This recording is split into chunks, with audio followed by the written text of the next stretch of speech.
ملوك الصالات زي ما بيقولوا عليه بعض جماهير الزمالك واعلاميين الزمالك بيخسروا من جديد تاني. يعني خساره دلوقتي بقت في كره اليد، وخساره في كره الطايره، وخساره في كره التنس، وخساره في كره القدم.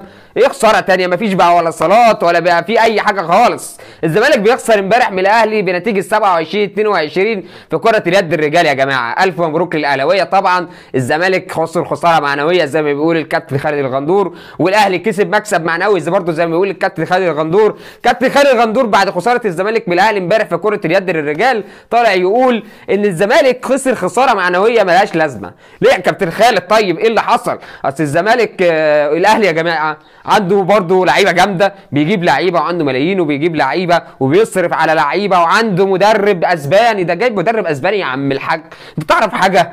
طب ما يا كابتن خالد ما ممكن انت على فكره تصرف برضه وتجيب لعيبه وتجيب مدرب وممكن تكسب عادي، وتبقى المكسب ده مش مكسب معانا ولاد. انت ممكن تحفل عليه سنه، اقسم بالله يا كابتن خالد انت لو كسبت والله العظيم تقعد تحفل سنه. ده احنا كسبنا الاهلي في كره اليد يا جدعان.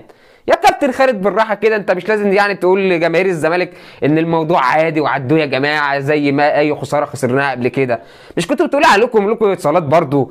كنا بنيجي في كره القدم ونقول الاهلي الزمالك مش عارف يكسب الاهلي، جيت قلت لا ده احنا ملوك الصالات مالناش دعوه بكره القدم. ملوك الصالات ما كسبوش في الاهلي بقى لهم قد ايه كده؟ يعني بقى لهم يجي حوالي سنه ما كسبوش الاهلي خالص في اي حاجه خالص، ولا تنس ولا يد ولا كوره ولا طايره ولا اي حاجه خالص خالص، مفيش حاجه.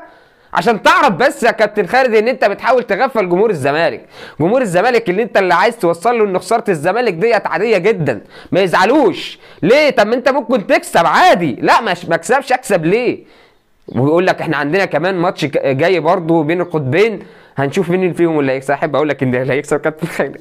والله الاهلي هيكسب تاني يا كابتن خالد. ليه؟ لان انت اصلا مش بتدي دافع قوي بسبب الخساره بتاعتك. بتبرر الخساره بتاعتك وبتحاول تطلع ان اللعيبه كويسه والمدرب كويس والدنيا تمام قوي والخساره ديت ملهاش لازمه وتقدر تعوضه ازاي؟ تعوضوا ازاي وانتوا بقالكم اكتر من كذا مره بتخسروا في كل حاجه؟ دلوقتي انا ما بشوفش واحد زملكاوي يطلع يقول احنا كسبنا الاهلي، لا انا بشوف بس الاهلاويه بيطلعوا يقولوا احنا كسبنا الزمالك، وانا اول واحد والله مبسوط قوي. انا كل ما اطلع اقول الاهلي يفوز على الزمالك، مفيش مره طلعت قلت الزمالك يفوز على الاهلي. يا كابتن خالد يا كابتن خالد ما تحاولش تضلل الموضوع بقى واعترف ان انت فاشل.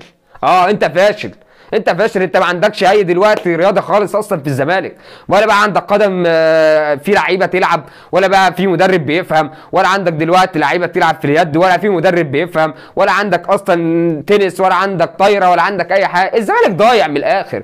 مش ده الزمالك اللي احنا نعرفه اصلا من 20 سنه. ايام التسعينات الزمالك ده كان بياخد كل الفرق، حتى الاهلي كان بياخد الاهلي، وانا بقول لك كان بياخد الاهلي وبيحط على الاهلي. الزمالك ده في التسعينات. دلوقتي ما بقاش الزمالك اللي كان معروف عليه. عشان لما اقول لكم شعبيه الزمالك نزلت وهتفضل تنزل وشعبيه الاهلي بترفع، محدش يطلع يقول لي لا ده الكلام وخلاص. شعبيه الزمالك فعلا نزلت وهتنزل وهتفضل تنزل. في الاخير بقى ما تنسوش بقى تعملوا لايك واشتراك واعملوا بقى متابعه. السلام عليكم.